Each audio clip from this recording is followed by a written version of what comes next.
Eu chorei quando descobri o sexo do bebê.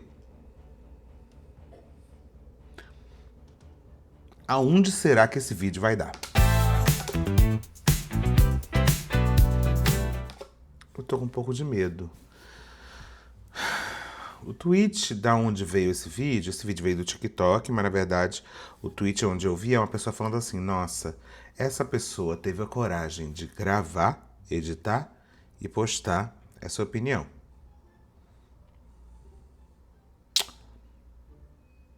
Então eu tô com um pouco de medo aí do.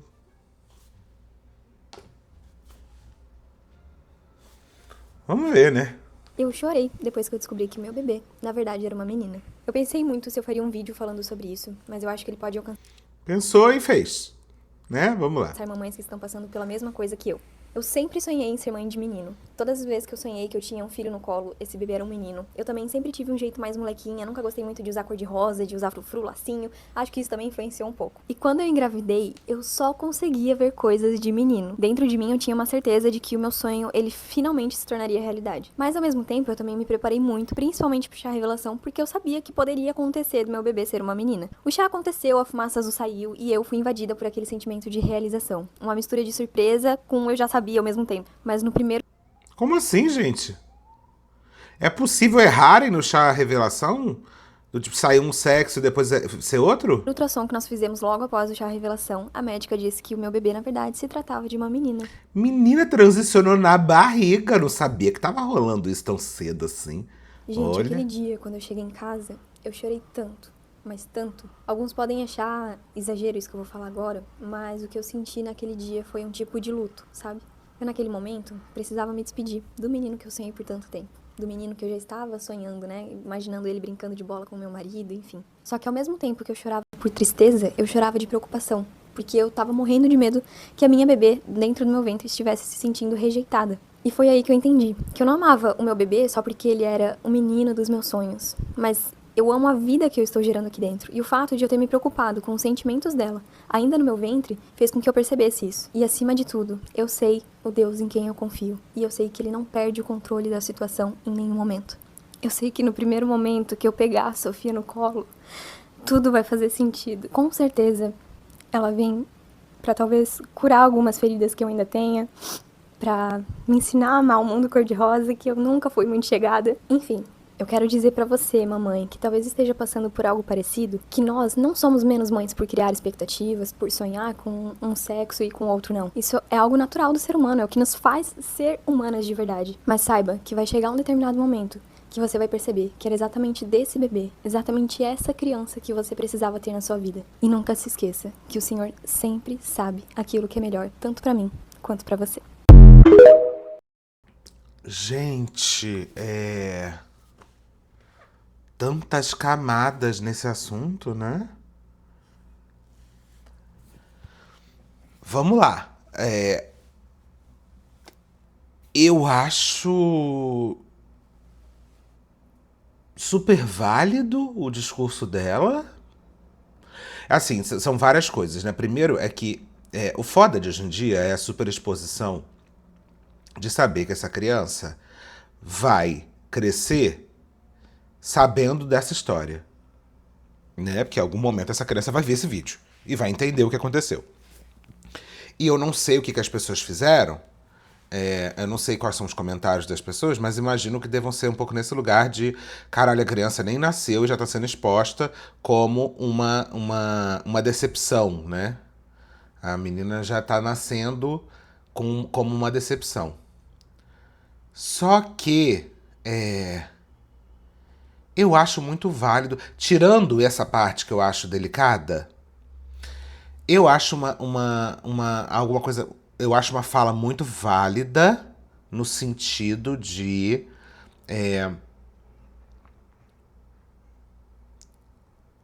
a pessoa quando vai ser mãe, pai, etc., quando vai gerar uma criança, tem 1 milhão de expectativas realmente. E é óbvio que ter uma expectativa sobre o sexo da criança é uma certa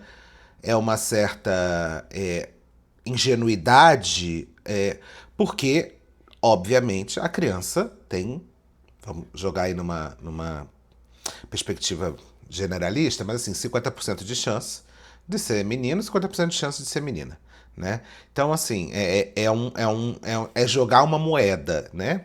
E você criar uma expectativa de realidade em cima de uma única possibilidade, existe uma chance muito grande de você quebrar a cara, né? E, pô, a maior sacanagem nessa história foi ainda no primeiro exame aparecer menino e depois ser menina, né? Mas tudo bem. Realmente, como ela falou, Deus às vezes tem algumas pegadinhas mesmo pra pregar. É, eu acho super válido porque, querendo ou não, a pessoa gera expectativas. Essa expectativa é uma expectativa complicada. Mas eu vou te dizer uma coisa. Eu acho tão complicada a expectativa de ter certeza de do seu bebê ter um dos gêneros. Eu acho tão complicada essa expectativa quanto a expectativa de, depois que você descobre que esse bebê tem um sexo específico, que esse bebê vai ter uma vida específica de acordo com aquele sexo, que ele vai se identificar com aquele sexo. E não só isso, tá? Eu não tô nem falando sobre questão de transgeneridade, não. Mas tô falando sobre aquele bebê fazer as coisas que você espera dele, seja as coisas relacionadas ao gênero dele, seja as escolhas de profissionais, seja as escolhas de relacionamento, seja as escolhas de tudo na vida dele. Então, assim, criar expectativas é uma coisa natural, mas ao mesmo tempo a pessoa que está criando essa expectativa, ela precisa em algum ponto lá no fundo saber que em algum nível pode ser que essa criança te decepcione e a chance dela te decepcionar é altíssima. Porque é muito provável que essa criança, em alguma coisa, vai escolher alguma coisa que você acha que não deveria escolher. E o grande desafio da maternidade e da paternidade é você gerar um ser que em algum momento vai se tornar independente de você e que vai fazer escolhas que não te competem mais, né? Então, isso é talvez um dos maiores aprendizados, acho, de ter um filho, é você saber que essa criança vai te decepcionar. Isso faz parte do crescimento da criança e do crescimento do pai e da mãe, né? Então, eu sinto que, assim, ela contar sobre essa história, mas ao mesmo tempo, aquela história, né? A gente cria expectativa, não tem como a gente não criar expectativa, e não tem como a gente só simplesmente dizer não cria expectativas e a pessoa vai deixar de criar. A gente cria expectativa sobre tudo.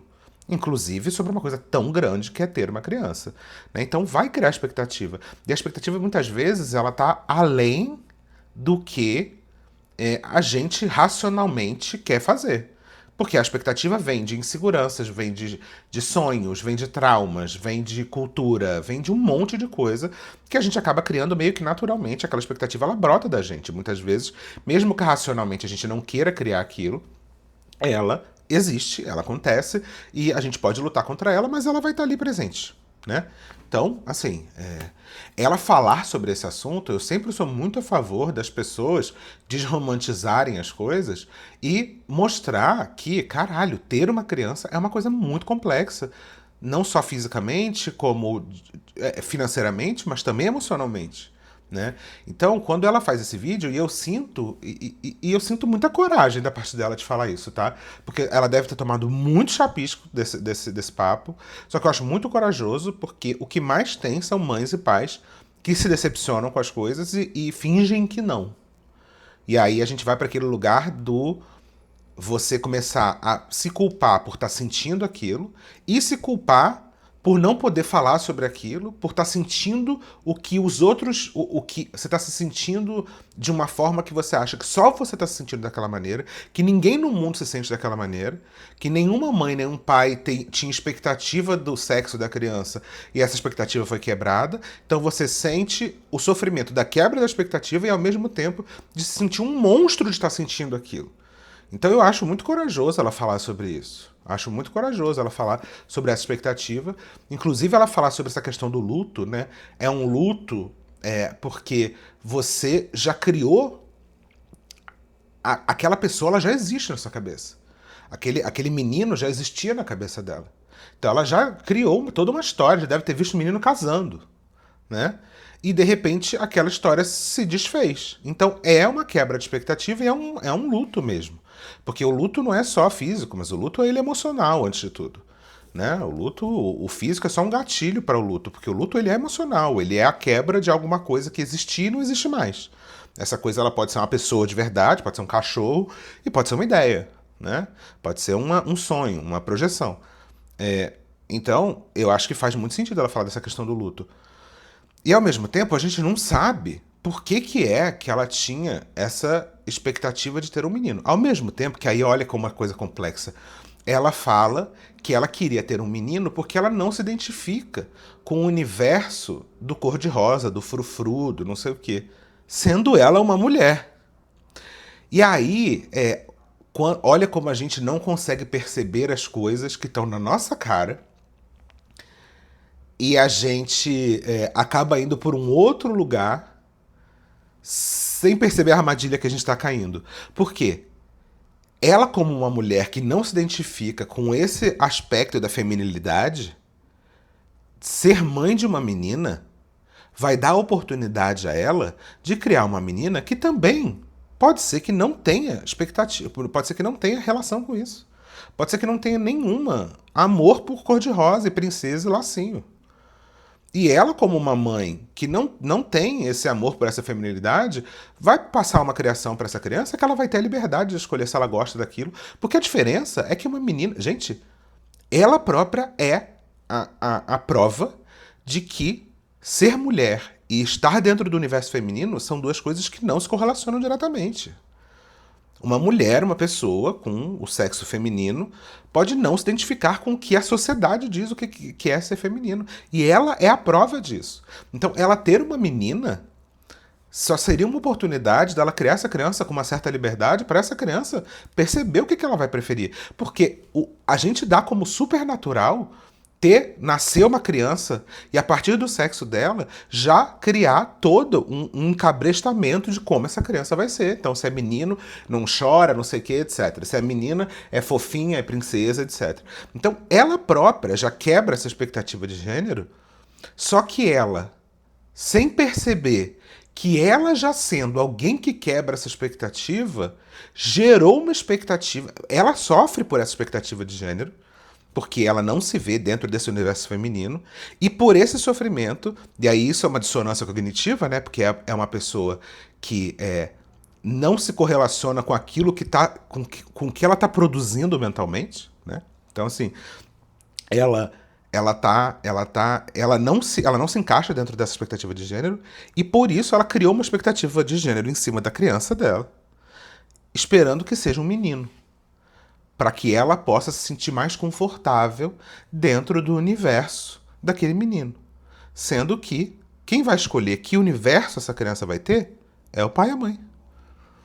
A criança ela não sai da barriga gostando de carrinho ou de boneca ou de cozinha. Ela aprende isso. Ela aprende a estar dentro disso.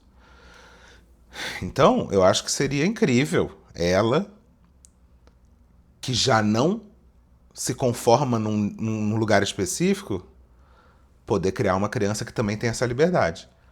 Então, acho corajoso, acho que tem aí um ponto onde ela não entendeu que ela querer ter um menino reforça que a filha dela precisa agir de uma forma que ela própria não age. E que talvez isso deveria acender uma luz na cabeça dela e não acendeu. Mas eu sinto que essa mulher tomou um chapisco do caralho porque resolveu falar de uma criança e a gente sabe muito bem como que a internet age dessa maneira. Vamos ver como é que vai. Tem outras pessoas falando isso também.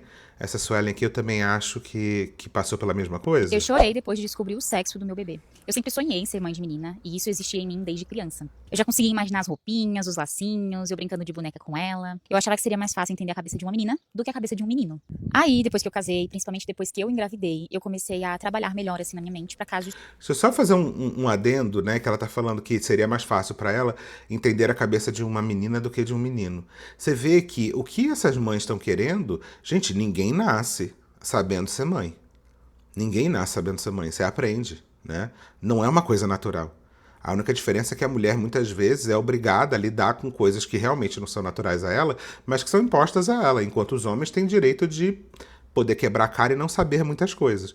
Então a mulher ela é obrigada a saber e tirar do cu dela a capacidade de ser mãe, quando muitas vezes ela vai precisar aprender, ela não nasce, ninguém nasce sabendo cuidar de outro ser, né?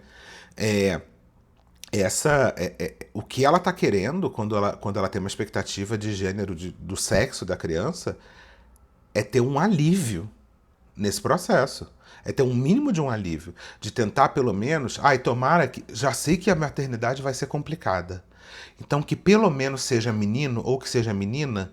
No caso da primeira mãe, tomara que seja menino, porque eu não me identifico muito com esse lugar do cor-de-rosa.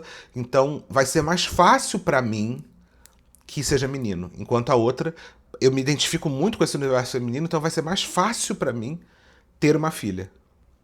Então, no final, é sobre insegurança de ser mãe e pai, é insegurança de ser mãe, e que é extremamente natural, e essa insegurança faz com que ela falando, pô, será que se fosse assim, pelo menos vai ser um pouco mais fácil nesse ponto. Então, eu acho que tem essa expectativa. Né? E não é só uma expectativa de gênero em si, mas também uma expectativa de vamos tentar pelo menos tirar um pouco de peso das minhas costas. E, de novo, acho um discurso muito corajoso e seria muito legal que a gente tivesse maturidade de ouvir esse tipo de fala. Na boa. Não acontecesse. Antes de eu descobrir o sexo do Miguel, muita gente, tipo, a maioria das pessoas falava que era um menino. Mas eu, como mãe, eu não sentia nada. Eu não sentia que era menino, eu não sentia que era menina, sabe? Não fazia ideia. Porém, de tanto falarem, eu acho que aquilo ficou na minha cabeça, então eu já imaginava o Miguelzinho, vamos dizer assim. E quando chegou o dia da revelação, eu já esperava que a fumaça fosse sair azul. E quando saiu azul, eu fiquei feliz, de verdade. E até então, eu achei que tava tudo bem. Mas quando eu cheguei em casa, gente, eu desmoronei. Assim, foi um turbilhão de pensamentos que veio na minha cabeça. Gente, mas de novo, a mesma coisa. O mesmo caso do chá de bebê dar o traque errado? Lá no dia, um sentimento assim que eu não tava sabendo explicar. Era como se fosse, eu sei que vai parecer forte, mas como se fosse um luto simbólico, sabe? A despedida de um sonho que viveu comigo por muito tempo. Desculpa, sequelei. No caso dela, ela queria que fosse menina, né? Ela já esperou, o chá de bebê acertou. Tá, só que ela tinha uma esperança até o último momento que fosse uma menina. Tá, desculpa, sequelei. Por muitos anos. Ali, pra mim, eu tava dando tchau, tava me despedindo da Melinda, que um dia eu sonhei que teria. E aí eu sentia tristeza e sentia culpa no mesmo tempo. Eu ficava com medo do Miguel tá sentindo, tipo, como se fosse uma rejeição a ele, sabe? Quando, na verdade, eu não estava rejeitando ele. E tudo bem se nem todos que assistirem esse vídeo entenderem o que eu senti naquele dia, porque até pra... Nossa, é curioso como o relato é muito parecido, né? E você vê que até a construção de... eu não quero que meu filho ou a minha filha se sintam rejeitadas por esse sentimento que eu tô tendo. Mas eu não consigo controlar esse sentimento que eu tô tendo. E você entrar no processo de luto daquela pessoa que você achou que existia e não existiu, não relaciona a você não gostar daquela nova pessoa que você tem ali. Só que essas duas coisas, elas podem coexistir. Esses dois sentimentos, eles são contraditórios e eles coexistem. Você pode, ao mesmo tempo, amar essa criança nova que tá chegando e sofrer por a outra criança que você teve a expectativa e criou na sua cabeça em algum nível que ia chegar e não vai chegar mais. Essas duas coisas, elas conseguem coexistir, esses dois sentimentos, mesmo que eles pareçam muito conflitantes. Mim tava difícil entender. Sentir isso não significava amar menos o meu filho. Não anulava o amor que eu já sentia por ele. E naquele dia, eu chorei, viu? Mas eu chorei igual criança. Mas assim, só foi naquele dia também. Nos outros dias, eu fui tentando ver roupinhas de menino, vídeos de mãe de menino, pra acostumar melhor minha mente, e aí meu coração aos poucos foi se ajeitando. E conversando com uma amiga, eu entendi que aquilo que eu tava sentindo, o luto que eu tava sentindo, não me fazia uma mãe pior, só me fazia ser humana mesmo. Porque é isso que eu sou, humana, cheia de sentimentos. No meio daquilo tudo também eu lembrei de Deus, porque ele sabe exatamente o que manda pra gente. E eu tenho certeza que lá pra frente, quando eu olhar pra trás, eu não vou imaginar minha vida de uma outra forma. Eu vou saber que tudo que está acontecendo agora era pra ter acontecido. E não podia ser diferente porque já era plano dele pra mim. O Miguel provavelmente veio pra me ensinar algo diferente. Talvez ele veio pra curar partes minhas que eu nem sabia que deveriam ser curadas. Pra me mostrar um novo tipo de amor, uma nova versão de mim, mãe de menino. E eu o amo por isso. E a Melinda vai continuar morando em mim, como uma lembrança antiga de um sonho que eu tive. Eu tenho certeza de que quando eu olhar o Miguel nos meus braços, tudo vai fazer sentido. Porque na verdade a gente não escolhe o amor, né? É o amor que escolhe a gente. E eu sei que foi Deus que escolheu esse caminho pra mim. O meu mundo azul. É um assunto que nem todo mundo traz pra cá. Mas se você já sentiu isso, ou se você está sentindo agora, fique em paz, porque isso não te faz ser uma mãe ruim. E cada mulher vive esse processo de um jeito diferente, no seu tempo. Comigo foi rápido. No dia seguinte, como eu falei, eu já estava melhor. Mas se em algum momento você sentir que tá precisando de ajuda, você busca alguém de confiança pra conversar, busca algum profissional pra você se abrir. Saiba sempre que você não está sozinha. Se você já passou por isso ou se você tá passando por isso agora, deixa aqui nos comentários o teu relato, a tua história. Doido, né? O vídeo é muito parecido um com o outro. Muito parecido mesmo. Tem gente indo contra isso? Vamos ver. Eu chorei depois que eu descobri que meu bebê, na verdade, era uma menina. Esse vídeo é o vídeo da Laís, e no vídeo ela fala sobre como foi quando ela achou que teria um menino e era uma menina. E enquanto eu vi o vídeo, tava super tranquilo, mas quando eu abro os comentários, se você for atrás desse vídeo, as pessoas estão esculachando com ela, julgando ela, e eu me senti um ET.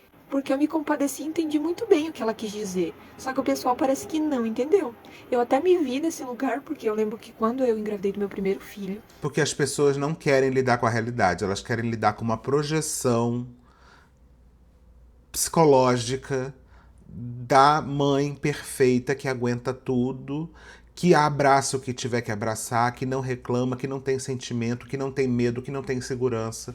A verdade é que é muito fácil estar fora dessa história e muito fácil também dizer eu fui mãe e eu acho um absurdo quando você não passou por isso. Quando você tinha um sonho de uma coisa e aquela coisa se concretizou. É muito fácil você nunca ter passado por isso e tenho certeza que a pessoa que não passou por isso já passou por outras coisas. É o famoso aquele vídeo lá que de tempos em tempos aparece, que é quando a pessoa fala: eu amo meus filhos, mas eu odeio ser mãe. E aí você diz: como que isso pode acontecer ao mesmo tempo? Porque somos seres humanos e somos complexos. A gente realmente tem sentimentos que parecem contraditórios e que coexistem dentro da gente. Né? Mas é nóis. eu me vi assim, mãe de menina. Sempre me vi desde criança como mãe de menina. E quando eu fiz o primeiro ultrassom, o médico disse que era menino, meu sonho acabou. Eu lembro que fiquei triste, eu lembro que eu não queria contar para as pessoas que era menino. E, gente, eu não amo menos o meu filho por causa disso. Foi só um sentimento que eu tive. Eu tava grávida, tinha muitos sentimentos, tudo fica mais aflorado, a gente chora com mais facilidade. Mas claro que quando meu filho nasceu, ele era tudo que eu precisava. Mas o que a gente precisa entender é que a gravidez, ser mãe, não é uma história de fadinha. É uma história real, a gente tem sentimentos e pensamentos ruins, sim. Só que quando uma mãe fala sobre esses sentimentos ou pensamentos, ela é totalmente julgada, por isso que ela esconde. Eu vou contar mais um sentimento que eu tinha. Eu lembro que enquanto eu tava grávida, eu não me conectava com o meu filho. Então, quando ele nasceu, eles falaram: assim que ele nascer, você vai olhar pra ele, você vai se apaixonar por ele, é um amor infinito, instantâneo. E não foi assim, não foi instantâneo. Quando ele chegou, eu tinha tanta coisa, eu tava com tantos medos, eu tava com uma angústia, uma tristeza tremenda, uma sensação estranha, porque o puerpério é muito estranho. E eu amava ele, sim, só que, como é que eu posso te descrever? Eu parecia que não conseguia acessar esse sentimento. Eu levei ele pra casa, eu olhava pra ele com frequência pra ver se eu conseguia fazer essa conexão, e ela foi feita, tá? Com o tempo, o amor cresceu de um tamanho, gente, ele cresce todo dia, um amor que eu acho que não vai parar de crescer nunca. Só que dependendo se eu faço um vídeo contando isso aí, o que é que o povo vem comentar? O povo vem fazer diagnóstico, né? Que todo mundo aqui é especialista, é psicólogo também. E nos comentários do vídeo da Laís não foi diferente. Muita gente comentando: coitada da criança. Ai, mãe de menina é assim. Eu não entendi por que isso. Realmente, eu achei super de boa o vídeo dela. Se você puder aí olhar o vídeo dela, você dê sua opinião também. Eu chorei depois que eu descobri que meu bebê, na verdade, era uma menina. Esse vídeo. Exatamente. Eu acho até mais do que de boa, achei bem corajoso o vídeo. Mas vamos lá. Eu vi o vídeo de minha mãe falando que o primeiro luto dela foi quando ela descobriu que ela seria mãe de menina. E assim, cara, eu entendo ter expectativas, sabe? Porque assim, se eu fosse ter filhos, eu gostaria de ter uma filha menina. Mas as justificativas que ela deu durante o vídeo e a maneira que ela falou sobre isso, eu assistia assim o vídeo e pensava: caralho, mas ela não vai falar isso. Pois ela ia lá e falava. Aí ela começa o vídeo falando que ela sempre sonhou em ter um filho menino porque ela nunca gostou de rosa, nunca gostou de lacinho, ela era muito moleca, ela era diferente das outras meninas. Então ela sempre sonhava em ver o filho dela jogando futebol com o pai. Tipo, excluindo totalmente a possibilidade de que a filha dela pode sim gostar de jogar bola também. E assim, é bem Sim, e é isso que eu também acho, que existe essa dissonância ali nessa percepção. Só que, talvez, a gente não tem como julgar, gente, uma coisa. Sim, a criança ela pode ter ali a vontade de jogar, a menina ter vontade de jogar futebol, mas isso não é bem visto na sociedade. Isso não é bem visto. Pode ser que ela não tenha conseguido nem acessar o fato de que ela quer um menino porque ela é uma mulher não feminina e que provavelmente foi rechaçada por causa disso. E aí isso faz com que ela não queira ter uma filha menina, para que a filha não tenha a possibilidade de passar por isso. Porque talvez seja até mais sofrido para ela imaginar que a filha dela pode crescer e não corresponder às expectativas de gênero dela. E isso criar um novo sofrimento. Então, assim, eu acho que não é sobre a gente apontar o dedo para essa mulher e falar que é um absurdo que ela não tá percebendo isso, porque a gente realmente às vezes não percebe as coisas que a gente tá falando, né? É muito mais sobre a gente entender a sutileza de por que isso está sendo falado. Contraditório, né, a maneira que ela fala isso, porque ela mesma diz que ela não se adequou aos estereótipos de gênero, mas ela acredita que a filha dela, só pelo fato de nascer menina, vai necessariamente seguir os estereótipos de gênero. Pra mim, o mais impressionante desse vídeo é que ela gravou, ela assistiu de novo, ela editou e ela postou. Pra vocês verem como o auto-ódio tá impregnado em muitas mulheres. A ponto dela postar um vídeo falando que tava de luto. Nossa, amor, mas aí você tá levando pra um lugar muito complicado. É isso. E é também o peso da palavra, né? O luto é pela morte dessa ideia. E é uma... Você quer ver uma coisa muito doida? Uma pessoa trans, quando ela transiciona, ela passa por um luto também. E não é só ela que passa por um luto. Todo mundo em volta dela passa por um luto. Porque a pessoa que eu fui antes de transicionar morreu. Para mim também é muito difícil. E olha que um processo de vida, que é um processo de transição, o processo de transição é um processo de vida. É um processo que você se torna alguém que faz mais sentido para você. É um processo de busca de vida. As pessoas transicionam porque elas querem viver. Uma pessoa trans entra no processo de transição porque ela quer viver. E viver da maneira como ela gostaria de viver. Ela quer ter vida, ela está buscando vida. E ao mesmo tempo, aonde há vida, há morte. Porque nesse processo de vida, nesse processo de transição, de busca de você querer ser alguém que te faz mais feliz, existe sim algo que morre. E esse algo que morre, independente se você gosta ou se você não gosta, se você odeia, se você rejeita ou se você ainda tem alguma identificação, essa coisa vai morrer e vai gerar um sentimento de luto e você vai passar por esse luto. E não só você, mas as pessoas em volta de você. Eu tive uma amiga que uma vez falou isso pra mim. Ela falou, quando eu vi que você estava passando por isso, eu senti uma angústia muito forte. Porque eu sabia que aquela pessoa que eu fui amiga durante quase 10 anos da minha vida não ia existir mais. E essa é a verdade. Aquela pessoa que ela foi amiga não existe mais. Agora é uma outra pessoa. Ah, no fundo ainda é você? Sim, é e não é. E é muito natural. E aí, imagina, né? Eu poderia falar a mesma coisa, que absurdo. Eu tô falando que eu tô me tornando uma pessoa que eu gostaria de ser e você tá sofrendo pela pessoa que morreu antes? Sim, amor, só que a vida é assim. A vida é assim. Você gostando ou não gostando, você achando um absurdo ou não achando. O grande problema é quando a gente pega sentimentos que são naturais, mas só por eles não serem morais ou não serem bem aceitos, a gente finge que eles não existem e transforma quem sente isso num monstro. Aí não dá, aí dá merda, porque aí depois a gente vai ter que resolver isso na terapia. Porque o bebê dela vai nascer menina. E que no caso no futuro vai se tornar uma mulher. Que nem ela. Eu vi o vídeo de minha mãe falando que o primeiro luto dela foi quando ela descobriu que ela seria mãe de menina. E assim, cara, eu entendo ter expectativas, sabe? Mulher totalmente fora da casinha falando que ela vivenciou um luto, ela se sentiu em luto quando ela descobriu que ela iria ter uma filha, porque o sonho dela era ter um menino, sendo que ela sempre pensou isso porque ela nunca gostou de rosa, ela nunca foi frufruzinha, e a menina provavelmente viria pra curar feridas que ela tem com relação a isso. E aí eu vou pontuar duas coisas. O primeiro de tudo, pessoas assim não sabem o que é luto de verdade. Luto é uma mãe que tenta ter filho e depois de um tempo descobre que não pode ter filho, ou que o... Não, isso também é luto.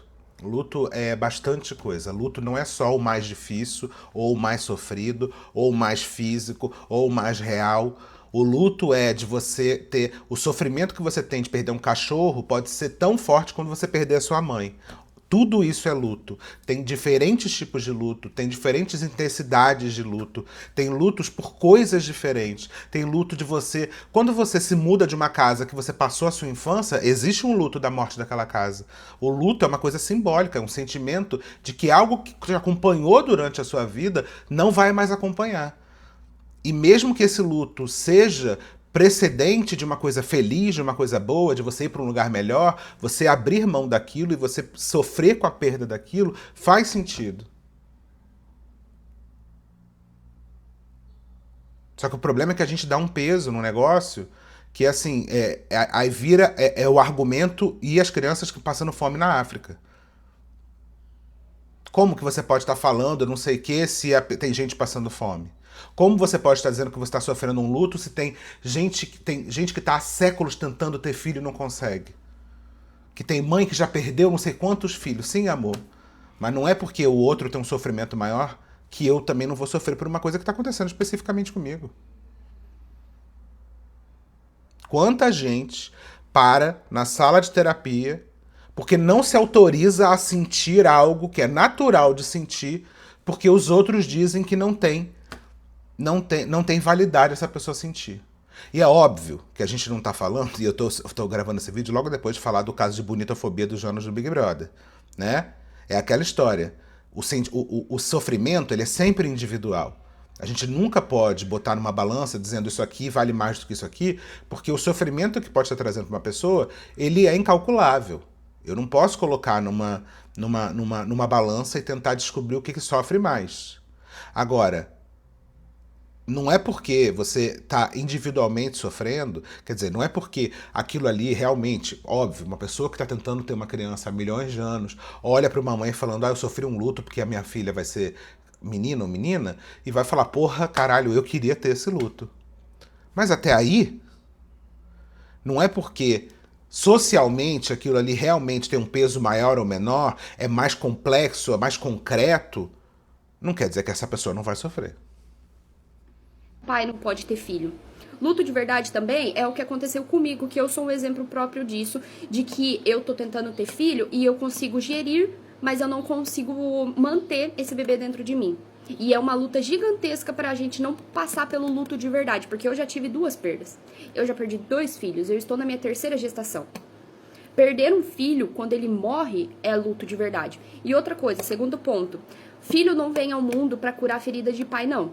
Filho não vem ao mundo para cuidar de pai na velhice. Filho não vem ao mundo para suprir expectativas do pai e da mãe. A gente cria sim certas expectativas, só que essas expectativas pertencem a gente, não pertencem ao nosso filho. A gente tem que educar, a gente tem que ensinar, a gente tem que mostrar. E exatamente por isso, eu concordo com o que ela tá falando. Concordo, de verdade. Eu também acho que filho não vem para curar nada. Quer dizer, é aquela história. Aqui a gente entra numa discussão utilitarista, né? Qual é a utilidade de ter um filho e se é importante a gente debater se há utilidade de ter uma criança, né? Então a gente está entrando numa discussão de para que se serve e para que serve, né? Então, um filho não vem curar nada de uma mãe per se. Óbvio que não. Está gerando ali biologicamente alguma coisa. Não existe até um determinado entendimento, não existe ali dessa criança tá vindo curar nada, tá? Mesmo que essa pessoa possa acreditar nisso, tudo certo. Mas essa cura pode acontecer, porque a gente se desenvolve nas relações sociais que a gente tem, inclusive com as crianças. E se tem uma relação que transforma pessoas, é essa relação de família, de sangue. É uma relação que transforma, que pode mudar a vida de uma pessoa, para bem ou para mal. Então, sim, pode ser que ela tendo uma menina, isso cure determinados medos que ela tem sobre o universo feminino. Pode ser, sim. Criar essa expectativa e colocar em cima da criança que pode ser um problema. Sim, e aí tem que tentar se policiar para que isso não aconteça. Mas dizer que isso não acontece também é irreal, né? E sobre essa questão do luto é isso. Eu me compadeço muito pelo luto dela, Camila Blando. Me compadeço muito pelo luto dela de estar querendo ter uma criança e não conseguir ter essa criança, né? Não conseguir, pelo menos pela gestação.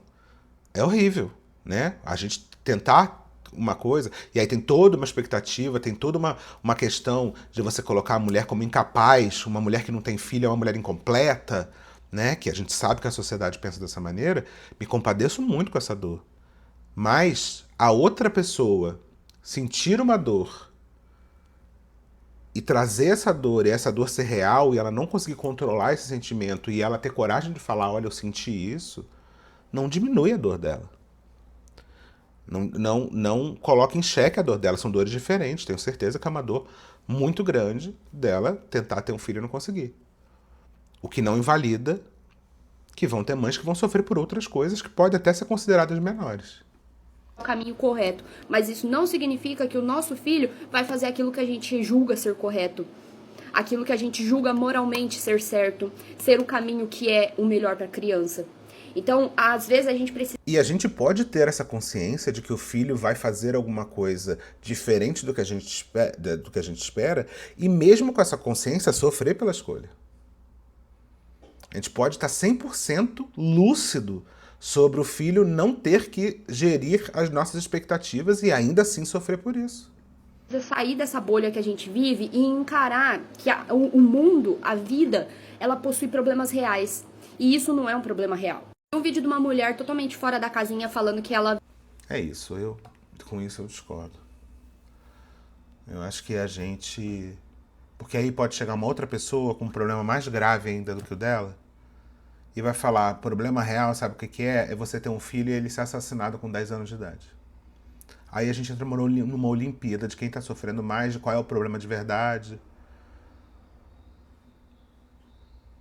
Ninguém pode falar isso. Não tem como. Porque aí a gente entra num negócio vazio, né? Mas é isso. Eu continuo achando bem corajoso a fala dela. Eu achei que ia ser... Eu achei que eu ia achar ela uma maluca sem noção. E eu acho que o vídeo dela é bem necessário. É isso? Beijo.